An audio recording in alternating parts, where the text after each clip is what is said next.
They are calling for my arrest. They want to kill me. Aisha Yesufu cries out. Mrs. Aisha Yesufu, a human rights activist who has played a very important role in the protest against the inhumane treatment meted to the citizens by the disbanded notorious police unit SARS, has cried out that they want to kill her. According to her, some set of people are accusing her of being homophobic, while another set of people are accusing her of being a supporter of LGBTQ. She added that a 10-minute video was done to portray her as an enemy of Islam and a supporter of LGBTQ, and they are calling for her arrest and that all Muslims should denounce her. In her words, kill her, she said. One set say I am homophobic, another set say I am LGBTQ supporter. A 10-minute production was done portraying me as an enemy of Islam and supporter of LGBTQ. They are calling for my arrest and that all Muslims should denounce me. In other words, kill me. End SARS jaw.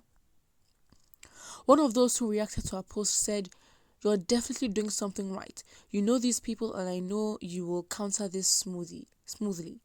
Another of her followers said, "These people haven't opened their eyes in this 21st century. The politicians that they are fighting for are extremely rich, while the masses in the north are extremely poor. They shouldn't be deceived by these politicians, for crying out loud." And of course, there are other reactions to this as well. You're definitely doing something right. You know these people and I know you will counter them smoothly.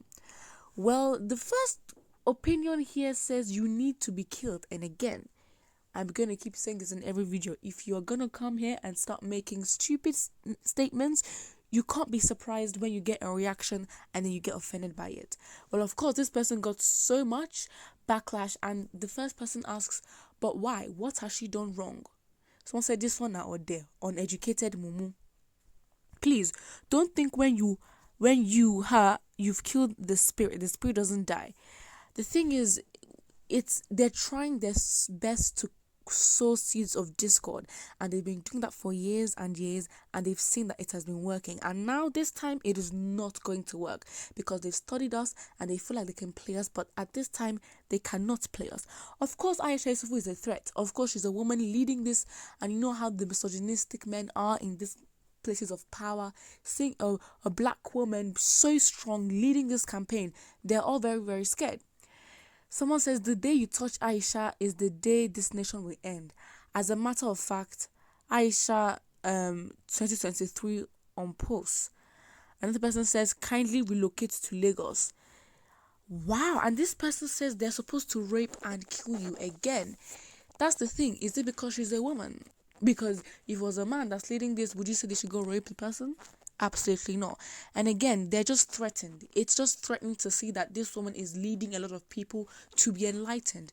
Not, it wasn't that long ago where she was telling the youths, the northern youths, that they should actually be careful and not be used and think for themselves, because the government are using them for their own aims. And of course, when she's saying the truth time and time again, they are threatened by it. And when she's trying to influence, she has so much influence, and that's the main thing. She's influencing people to think for themselves, to support the cause. Someone says nothing will happen to you, just don't mind those illiterate looking for blood to suck. God will protect you. Just forget about them. God will bring someone that will deal with them.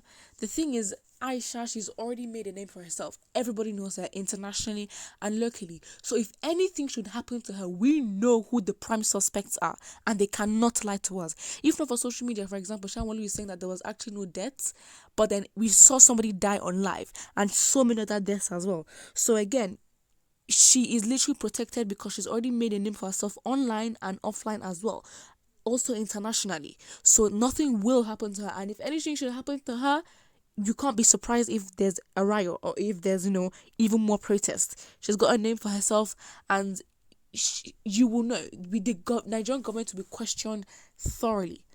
Another person says, if they touch you, Nigeria will burn. And that is exactly the truth, because she's been the one leading, even since the N1C process and everything. She's been very, very vocal about the injustice in Nigeria. She's been very, very vocal. She's made a name for herself, so nothing will happen to her.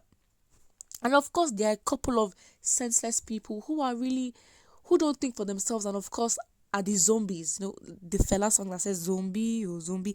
Basically, these are the type of people that will make stupid comments. This person says, foolish woman, if you don't have respect for your husband, you can't even learn how to respect men outside. Most especially the president of Nigeria, you must be arrested first. Of course, the misogyny is reeking. They are threatened by women. They're threatened by this, so being very strong, doing what the men could not do, and now they're complaining. Why are you complaining? This has nothing to do with the husband or the president of Nigeria because he's a man. It has nothing to do with anything. But again, because she's a woman, she's vulnerable to even much more attack. Of course, people will come for you. There is no way you come on the internet, you say something stupid and not expect backlash. Somebody says you're an idiot for insulting her. Aboki, what do you know? Coward like you. You are the most foolish and idiotic person ever. Exactly. So the people at this point just want clout. They just want the attention, 5 minutes of fame, and yeah. Relocate man, leave them in their blindness. A time will come when their eyes will be opened, but for now, your safety first. Again, it would be wise for her to go to an area where she can be safe, if she can. But it would be advisable that she leaves, where she is now, go to a place where it's like Lagos, for example, live amongst prominent people where it's like, okay, fine, her security is guaranteed, because of course she's probably the prime number one person that they're onto. Someone says, so what are we saying? Is the issue between Christian and Islam? Aisha Yesufu is an activist and this is not a religious fight. She's only demonstrating with true citizens of this country, seeing that the evil is going on. Why do they want to kill her? Of course, it's a threatening tactic. Exactly, you are a strong woman. God will save you and you will not die. Whose God would kill a woman that her public actions illuminate good conduct? Go read your books well and stop killing good people.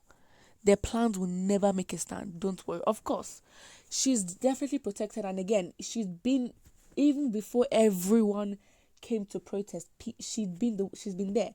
She's been protesting and she's been very vocal. So again, now she's even made a name for herself and nothing will happen to her because the Nigerian government know that they will be the prime suspect. And if anything happens, the country would literally be on fire, as in actual fire. Someone says, you better relocate. Please, youths, do not sleep. All these adults, and you see the way they have blinded us and with their bad mind. Someone says, come to Igbo land, nothing will happen to you. Again, I feel like maybe she could, maybe she couldn't, but I think, it is her decision to make, and obviously she's a wise woman and should obviously be protected, especially the Nigerian public that is going to be with her.